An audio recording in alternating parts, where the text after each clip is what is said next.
Astaghfirullahaladzim.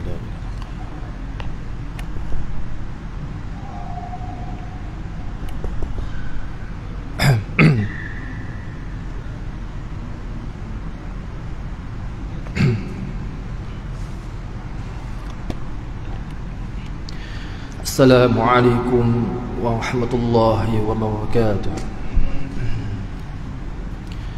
A'udzu billahi minasy syaithanir rajim. Bismillahirrahmanirrahim. Alhamdulillahi rabbil alamin. Wassalatu wassalamu ala asyrafil anbiya'i wal mursalin wa ala alihi wa sahbihi ajma'in.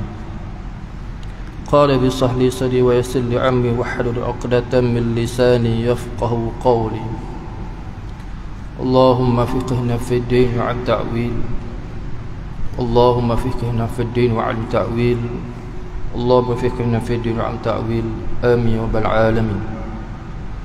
Alhamdulillah, kita bersyukur pada Allah Subhanahu wa taala dapat kita terus pengajian kita kitab Usuluddin Tauhid, sambungan daripada bulan lepas pada muka surat 12.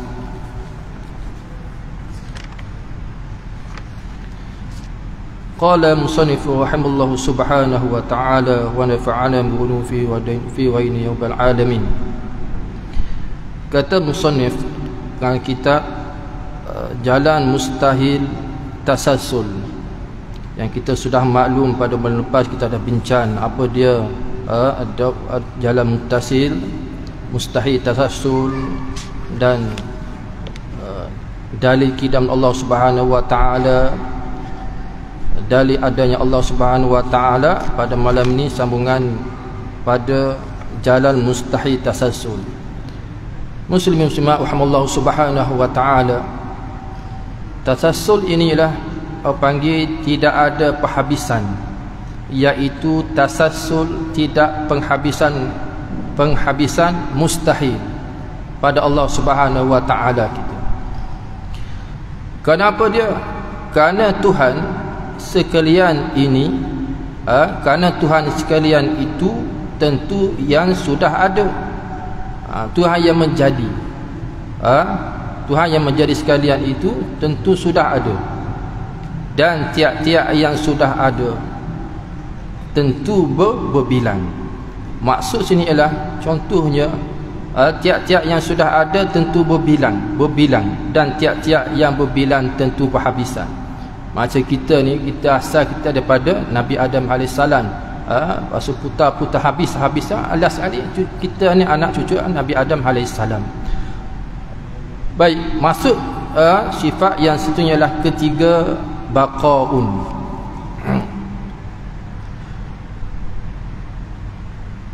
Sifat baqaun termasuk daripada sifat salbiyah. Artinya sifat baqaun kekal selama-lama adanya Allah Subhanahu wa taala. Kekal di sini makna pada sifat. Sifat Allah apa dia? Kekal selama-lamanya. Ini yang panggil makna baqa. Bermakna tidak putus. Adanya Allah ni selama-lama ni tidak putus dan tidak berhabisan adanya. Tidak ada perhabisan. Dan mustahil lawannya, dan mustahil Allah Subhanahu wa taala lawannya baqa, iaitu binasa. Mustahil Allah Subhanahu wa taala kita ni ialah binasa. Kan? Sifat kita ialah sifat Allah baqaun, kekal selama-lamanya. Kita makhluk daripada tak ada akhirnya akan tiada juga. Itu panggil makhluk benda baharu. Di sini banyak dalam kitab-kitab lain menyatakan apakah pengertian sifat baqa. Pengertian sifat baqa yakni kita mencari macam mana kita nak tahu dan cara macam mana kita nak beriman dengannya sifat baqa.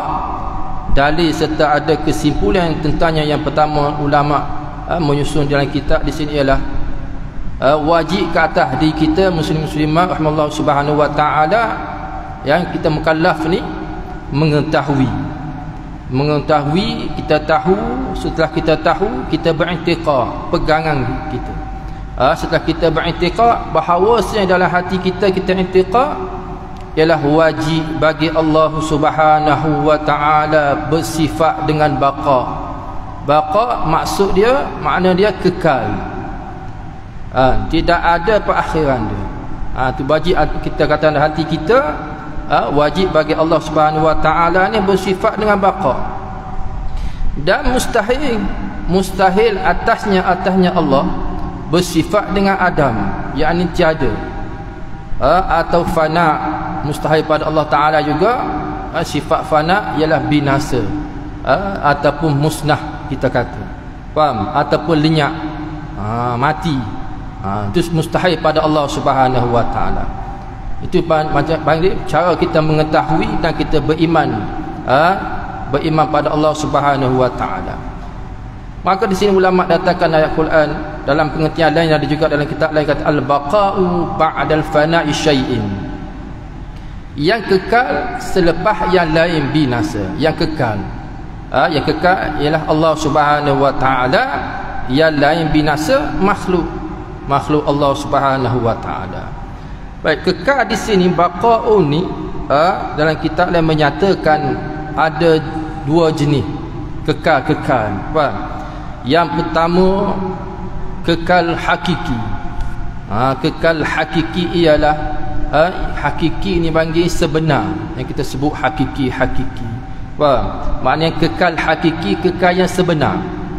Apa dia di sini kaitan dia untuk Allah Subhanahu wa taala. Itu panggil kekal hakiki. Hanya Allah Subhanahu wa taala, tak ada benda lain. Baik. Itu kekal jenis yang kekal yang pertama. Yang kedua ialah kekal aridi, iaitu Allah mengekalkan makhluk dengan sifat khudratnya, mengikutkan khudrat Allah Subhanahu wa taala. Maka di sini kaitan ulama datangkan ialah apa dia untuk ialah kita supaya kita dapat tahu apa dia kekal, iaitu Allah mengekalkan makhluk di kita ni. Contoh dia syurga, kan, neraka, ataupun kalam, kursi dan sebagainya.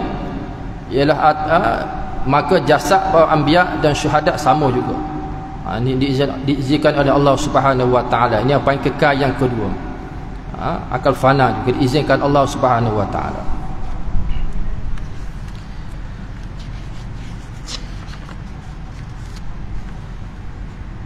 Berkaitan yang permulaan dan kesudahan. Berkaitan dengan permulaan, ada permulaan dan ada kesudahan. Ada tiga jenis. Yang pertama, jenis pertama ialah tiada permulaan dan tiada kesudahan. Jenis yang pertama, apa dia? Zat Allah Subhanahu wa taala dan sifat Allah Subhanahu wa taala. Itu contoh. Ini yang panggil perkara yang berkaitan dengan ada permulaan dan ada kesudahan. Ialah jenis yang pertama, tiada permulaan dan tiada kesudahan, yakni zat Allah dan sifatnya Allah Subhanahu wa taala yang kita belajar. Jenis yang kedua, ada permulaan tetapi tiada kesudahan. Apa dia? Ya, ini syurga, ada permulaan dia, dan tetapi tiada kesudahan dia, syurga, neraka dan contoh-contoh terdahulu. Dan jenis yang ketiga ialah, kata ulama, ada permulaan dan ada kesudahan. Yang pertama tadi tiada permulaan dan tiada kesudahan, itu pada zat Allah dan sifat Allah. Ni yang ketiga, ada permulaan dan ada kesudahan. Apa dia? Contoh kata ulama di sini ialah semua makhluk, semua makhluk termasuk diri kita, semua makhluk selain daripada jenis kedua yang tadi, selain pada yang dua tadi lah, zat Allah tadi dan sifat Allah, tiada permulaan dan tiada akhir, kesudahan, dan ada permulaan tapi ada kesudahan, ialah syurga neraka. Selain pada itu, maka itu lima makhluk ciptaan oleh Allah Subhanahu wa taala. Baik, kata pengarang kitab dalil baqal. Tengok susunan ulama, kalau dulu dia susun, dia datangkan pengertian dia dan disertai dengan dalil sebagai pengukuhan diri kita. Dalil baqal di sini ialah kalaulah Allah, maknanya kalau kitab Jawi ni, kalau ni maksudnya panggil logik akal, guna akal kita. Kalaulah Allah boleh binasa, kalaulah Allah boleh binasa, tentu baharu ia Allah. Ni dalil baqa, dan baharunya Allah mustahil Allah Taala kita ni baharu. Kalau Allah boleh binasa, tentu baharu. Dan baharu juga Allah SWT ni mustahil pada Allah. Kenapa dia? Kerana tetap sedianya Allah dengan dalil yang dahulu. Mana kita boleh binasa. Siapa boleh binasa? Kita manusia, makhluk boleh binasa. Boleh binasa, maka kita termasuk dalam benda baharu. Allah tak. Allah benda kekal, baqaun. Dan apabila tetap sedianya Allah, mana tetap sini ialah kidam, dan sedianya itu baqa. Dan apabila tetap sedianya Allah Subhanahu wa taala, nascaya tetap kekalnya Allah. Sedia mana baqa, nascaya Allah ni kekalnya Allah. Dan apabila tetap kekalnya Allah, mana tetap tadi kidam, kidam panggil tak binasa Allah, maka sedia maknanya tetap kekalnya adanya Allah. Allah tak kekal, adanya Allah, maka kita benda makhluk ni, manusia ni binasa, tak kekal, wajib akan tak kekal. Nascaya mustahil binasanya Allah. Itu jawapan dia itulah. Nascaya mustahilnya binasanya Allah. Itulah panggil dalil baqa.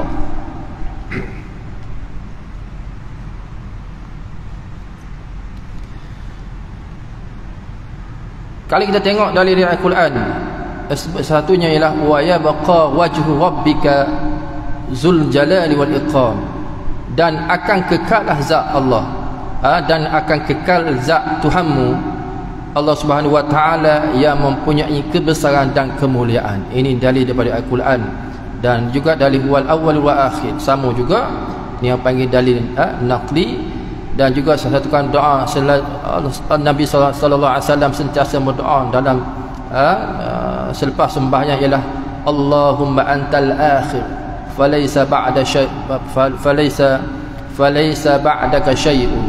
Ini boleh kita buat amalan supaya kita panggil kejap pegangan hidup kita, panggil tauhid Allah Subhanahu wa taala.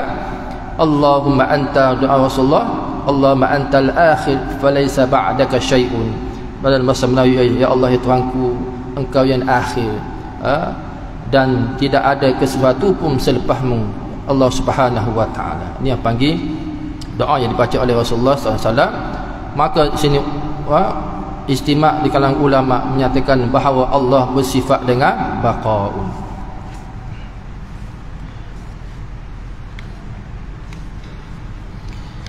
Dan keempat, yakni sifat mukhalafatuhu lil hawadis. Yakni apa dia? Sifat salbiah, termasuk dalam sifat salbiah. Erti tidak menyerupai Allah Subhanahu wa taala dengan segala yang baharu. Dengan kita sudah maklum mukhalafatul hawadis, tidak panggil Allah tidak menyamai dengan makhluk. Baik, malam kita tahu secara detail insya-Allah. Erti makna erti tidak menyerupai Allah Subhanahu wa taala dengan segala yang baharu. Ertinya Allah tidak menyamai dengan makhluk benda yang baharu. Walau satu jalan sekalipun, kalau banyak pun tidak. Baik. Kenapa dia? Kerana baharu bertungkul, kerana baharu bertungkul yang bertempat, bertongkol, maknanya panggil berketul. Nah, benda baharu ni berketul, yang bertempat, ada bentuk empat segi, ada bentuk berbentuklah. Maka ada benda objektif tersebut tidak memerlukan tempat. Allah kita tak. Yang bertempat itu benda baharu. Dan zat Allah Subhanahu wa taala tidak bertongkol dan tak bertempat. Kena ingat, faham? Dan zat Allah Subhanahu wa taala ni tidak bertongkol, tak ada bertempat. Maka kita tahu tadi benda yang baharu tadi, benda yang bertongkol memerlukan bertempat. Zat Allah kita ni tidak bertongkol, tak berbentuk-bentuk dan tak ada bertempat. Dan tidak menyerupai dengan baharu pada sifatnya Allah. Tidak menyerupai dengan sifat Allah. Kenapa dia? Kerana sifat baharu, yakni awak yang menumpan jirim, bertongkol, dan sifat Allah bukan awak. Maksud di sini ialah objektif. Mana objek? Benda awak ni benda objek. Yang menumpan jirim, tempat. Bertongkol tadi memang ada bertongkol. Dan juga sifat Allah bukan awak. Sifat Allah ni sifat. Sifat Allah ni sifat. Itu jawapan dia. Sifat Allah ni sifat. Ginilah macam yang ulama kata dalam kitab lain menyatakan zat Allah tu zat. Zat Allah tu zat. Zat manusia ni bentuk. Kita bentuk, ada kepala, ada tangan semua. Sifat Allah ni sifat. Sifat manusia ni awak. Boleh faham kan? Sifat manusia ni ada panggil berbagai-bagai bentuk, warna ada dan sebagainya. Itu panggil sifat yang baharu. Dan tidak menyerupai baharu pada perbuatannya. Kenapa dia? Kerana perbuatan baharu itu kerana perbuatan baharu atas jalan usaha, dan perbuatan Allah atas jalan mengada. Menyerupai baharu pada perbuatannya. Kerana perbuatan baharu itu atas jalan usaha. Kita ni perbuatan Allah atas jalan mengadakan bumi, mengadakan kita, menciptakan kita. Perbuatan kita ni atas jalan usaha. Kita kena usaha, faham? Tanpa usaha kita berjaya, faham? Maknanya itu makhluk. Ialah perbuatan kita ni atas jalan usaha. Perbuatan Allah ni atas jalan mencipta, mengadakan.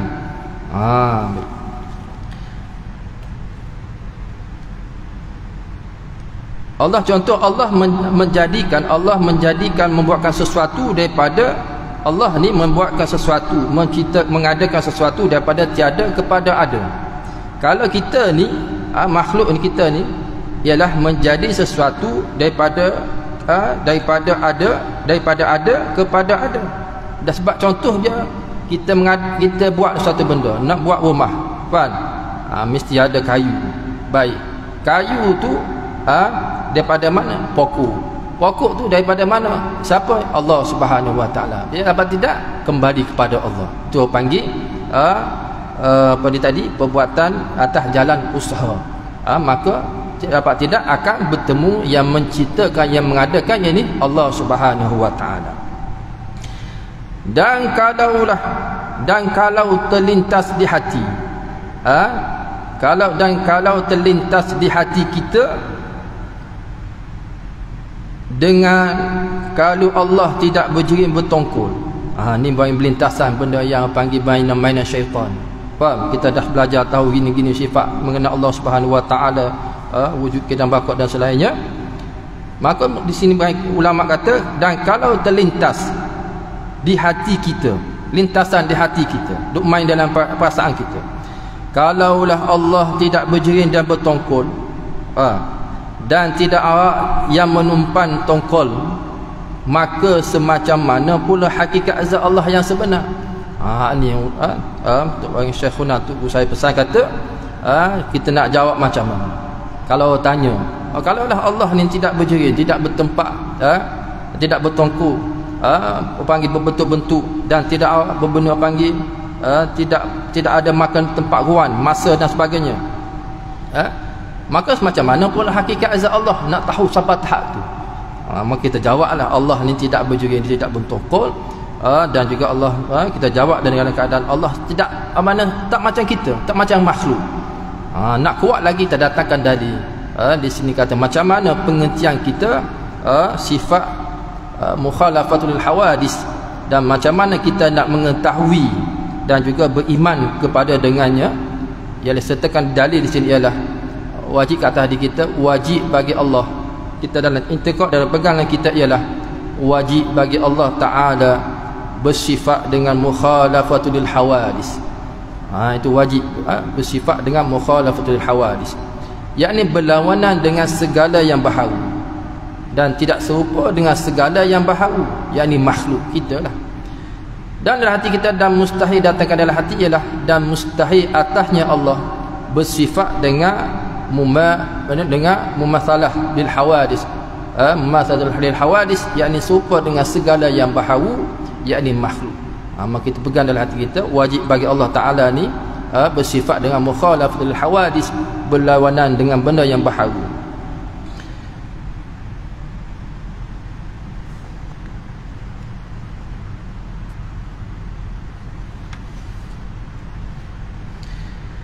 Maka hendaklah kita, musannif kata, kalau persoalan tanya tadi, kalaulah lintasan di hati kita, kata pun ada orang tanya macam tu soalan, maka kita jawab macam mana? Maka hendaklah kita tolak demikian itu, kita tolak jawapan tersebut. Faham? Dengan tidak apa dia? Dia jawab macam mana? Dengan tidak tahu zat Allah melainkan Allah. Tidak tahu dengan zat Allah melainkan Allah, wallahu alam. Jawab gitu. Allah tahu sajanya zat Allah macam mana. Kita tak perlu nak kaji-kaji lagi. Dan lemah daripada mendapat itulah pendapat. Itu panggil kaedah. Jawab macam mana? Soalan-soalan yang panggil yang berkaitan macam usuluddin ni, akidah ni kena kena betul-betul kena faham.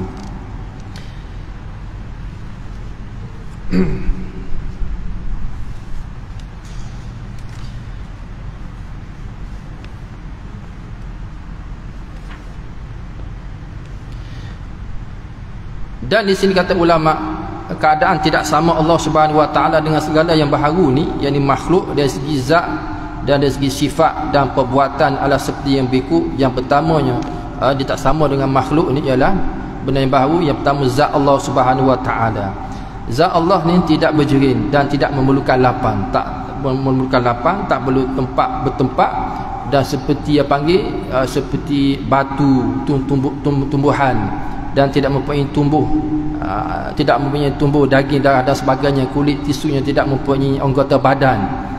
Zat Allah ni bukan pepejah dan bukannya cecair. Dan juga yang kedua adalah sifat Allah Ta'ala ini tidak berpihak. Sifat Allah tidak berpihak, tak ada sebelah belakang, tak ada sebelah atas, sebelah bawah, tak ada. Faham? Ini kita kena faham. Ini Allah Subhanahu Ta'ala tidak berpihak ataupun arah yang lapan seperti di kanan, kanan kiri kita, ataupun bawah, ataupun hadapan atau belakang, ataupun dalam dan luar. Dan ulama kata lagi ada Allah Ta'ala tidak berada di mana-mana, salah satu pihak atau arah yang lapan seperti di kanan, di kiri, di atas, di bawah, dan juga di belakang, dalam atau luar, dan juga tidak bergerak. Sifat Allah tidak berat dan tidak turun dan tidak naik, dan tidak datang dan tidak pergi dan lain-lain. Dan juga ulama kata tidak berubah umpamanya. Sifat ni tidak berubah umpamanya. Sifat kita makhluk ni berubah. Daripada kita kanak-kanak naik remaja akan berubah. Itu makhluk. Dunia pun sama juga. Itu pun Nabi baharu. Allah tak, sifat Allah tidak bergerak, tidak turun dan juga tidak berubah umpamanya daripada besar kepada kecil. Tak. Kita ni daripada bayi kecil makin besar dan dewasa dan mati. Itu panggil makhluk. Dan juga sifat Allah juga maknanya kuat kepada lemah. Tahu kepada tidak tahu dan lain-lain. Dan juga yang terakhir adalah tidak bertempat makanun, seperti di dalam alam, di luarnya, di atas langit atau di arsy. Ini perbahasan ulama. Dan yang ketiga adalah perbuatan.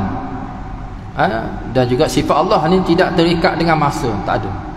Masa Allah, macam tu masa malam Allah duduk di sekarang ni kita malam. Kalau di Timur Tengah sekarang ni dalam pukul 4 petang, maka Allah dia tidak bagi, tidak bertempat, tidak terikat dengan masa, dan tidak bersifat kecil, sifat Allah, dan juga tidak sifat besar, dan juga tidak panjang dan pendek dan lain-lain.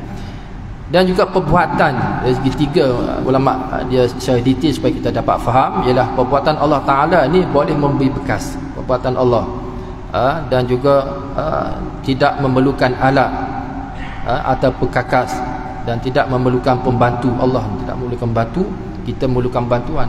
Nak pergi sana ada naik kenderaan dan sebagainya, botol. Kalau kita sakit demam ada pembantu, isteri kita, anak kita, itu pun panggil memerlukan bantuan. Allah tak. Dan tidak mengambil faedah daripada perbuatan dan hukum hakamnya, dan tidak ada yang sia-sia. Dalil di sini ialah laisa kalmisli syai'un. Dalam Al-Quran tiada sesuatu pun yang sembanding dengan zat Allah Subhanahu Wa Taala dan juga sifat-sifatnya dan pentadbiran.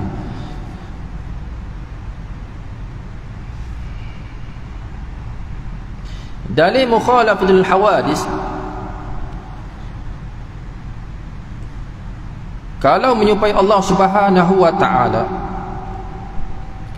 kalau menyerupai Allah Subhanahu Wa Taala dengan baharu, tentu Allah bahu pula. Kalau kita menyerupai Allah Subhanahu Wa Taala benda yang baru, tentulah Allah ni baharu. Ni akal semua. Dan baharu Allah Taala ni mustahil. Kita belajar sebelum ni. Sifat baharu ni ialah sifat, bukan sifat mustahil pada Allah Subhanahu Wa Taala.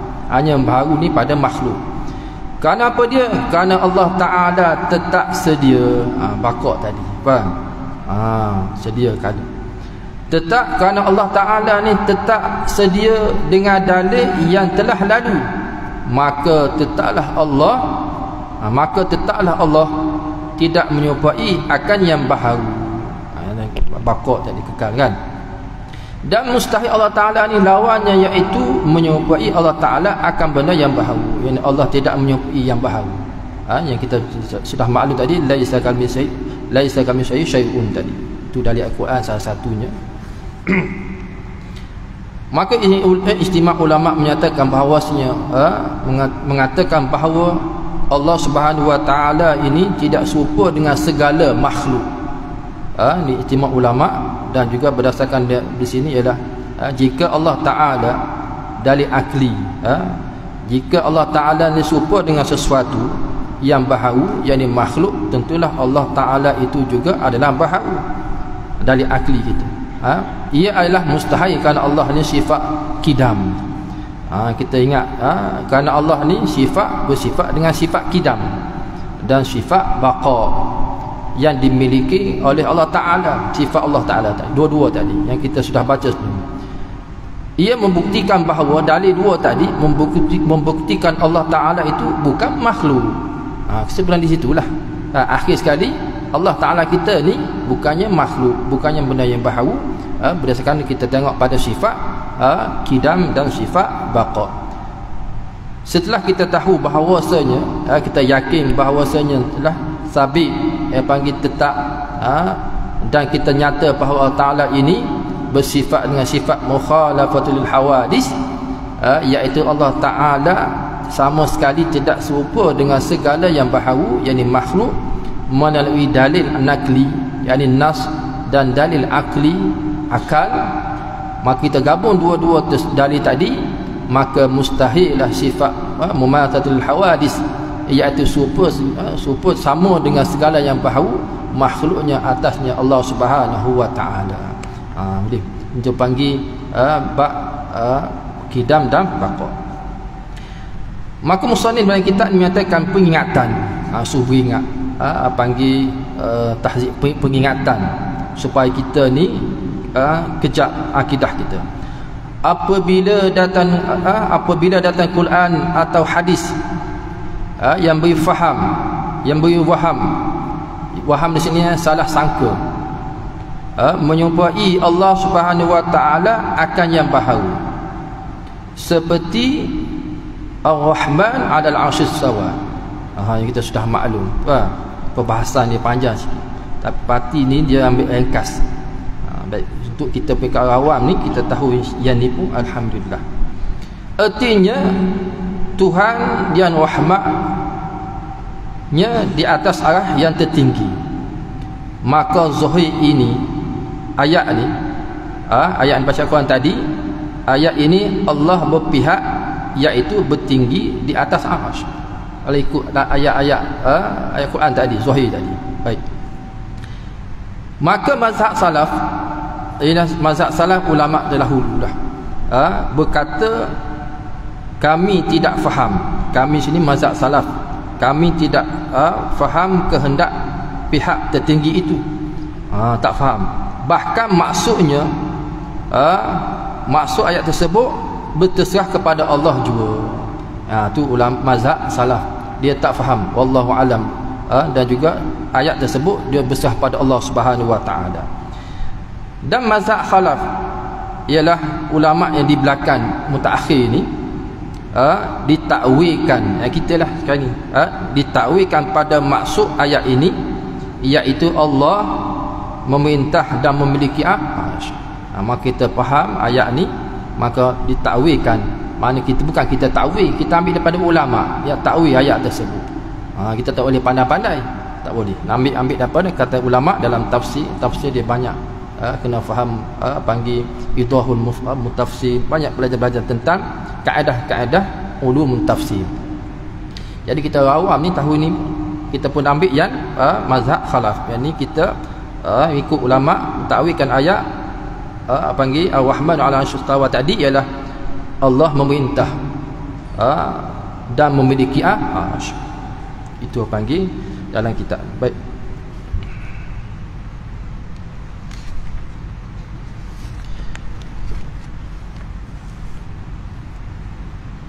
Maka akidah ni yang kita nak selamat, akidah kita untuk kita nak selamatkan akidah kita, maka jika ditinggalkan 4 perkara ni, akidah selamat jika ditinggalkan 4 benda ni, maka kita tinggal 4 benda ni, akidah kita akan terselamat.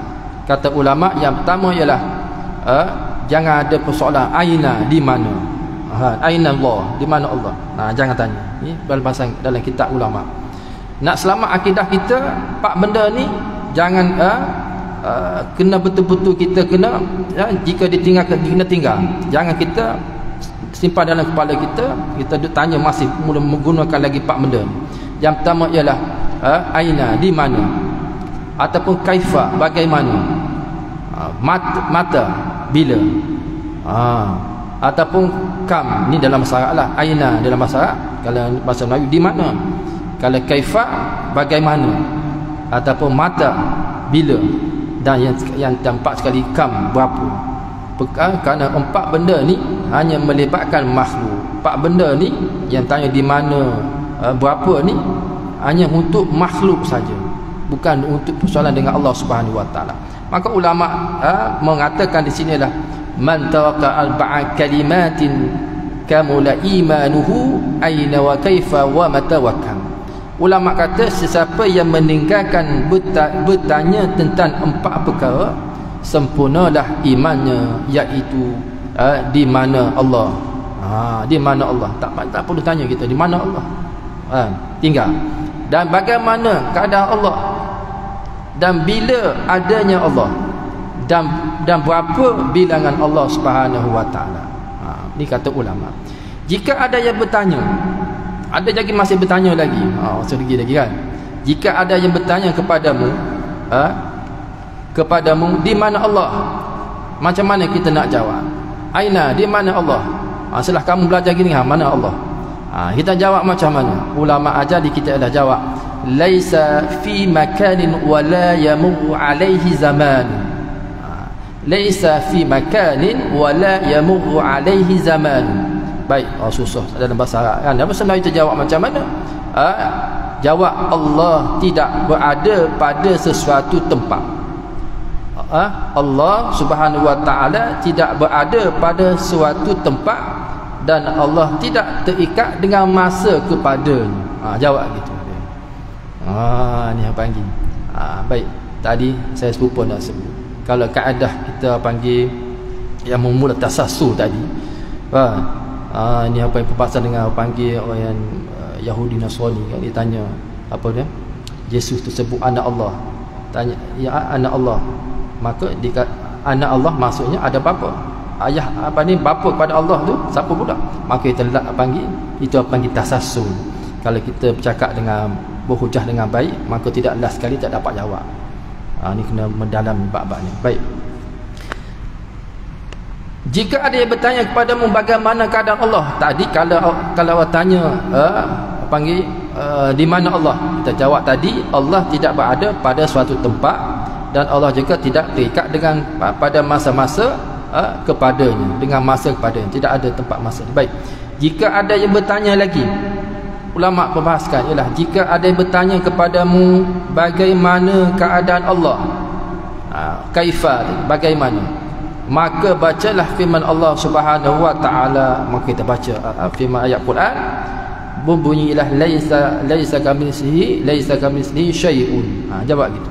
Kalau orang tanya bagaimana keadaan Allah, keadaan Tuhanmu, kita berjawablah laisa kamitslihi syai'un. Apa dia dalam bahasa Melayu ialah tidak ada yang menyerupai Allah Subhanahu wa taala sesuatu pun. Itu jawab, kaedah jawab. Dan jika ada yang bertanya kepadamu lagi, ada 4 tadi kan, ialah bila Allah ada, bila Allah kamu ni ada. Kita jawab macam mana? Lahu awwalu bila ibtida'in wa akhiru bila intaha. Lahu awwalu bila ibtida'in wa akhiru bila intiha. Dalam bahasa Melayu ialah kita jawab, bagi Allah ada awal tanpa permulaan dan ada akhir tanpa perhabisan, binasa, dan tanpa perhabisan yang ni binasa. Allah tak binasa. Kalau tanya pada diri kita ni, kepada bila Allah ada, maka kita jawab, bagi Allah ada awal tanpa permulaan, ada awal tanpa permulaan dan ada akhir tanpa perhabisan, yakni binasa. Dan soalan yang keempat lagi ialah kalau jika ada orang yang tanya kita ni lagi, tanya macam mana bentuk soalan dia, Allah ada berapa?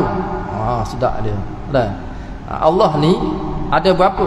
Maka jawablah, kata ulama, wahidun la min qillah, wahidun huwa min qillatin, wahidun la min qillah, yakni Allah itu esa tanpa pecahan.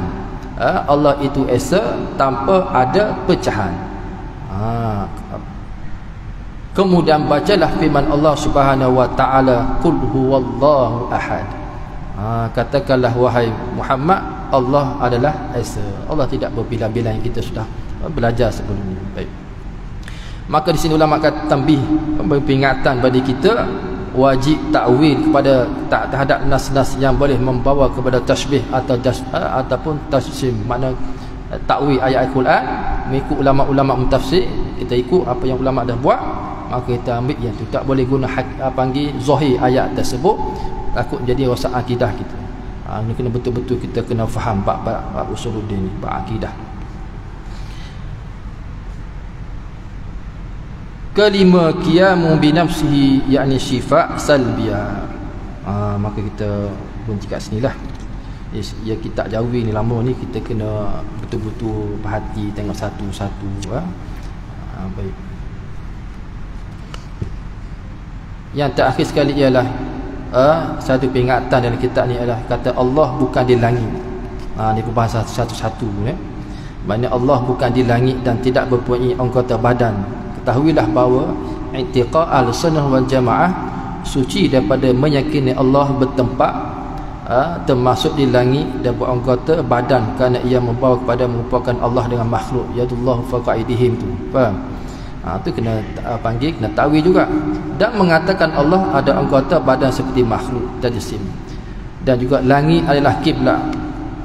Langit adalah kiblat doa. Jika ada seorang berdoa dalam keadaan kepala atau kedua-dua tangan diangkat ke langit, maka itu adalah kerana langit adalah kiblat doa, seperti mana Kaabah adalah kiblat solat.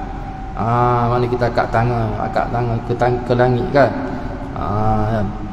Maknanya kita ni seorang hamba berdoa pada Allah SWT ni ke langit, maka itulah kerana langit adalah kiblat doa. Langit itulah kiblat doa, dan mana Kaabah adalah kiblat solat.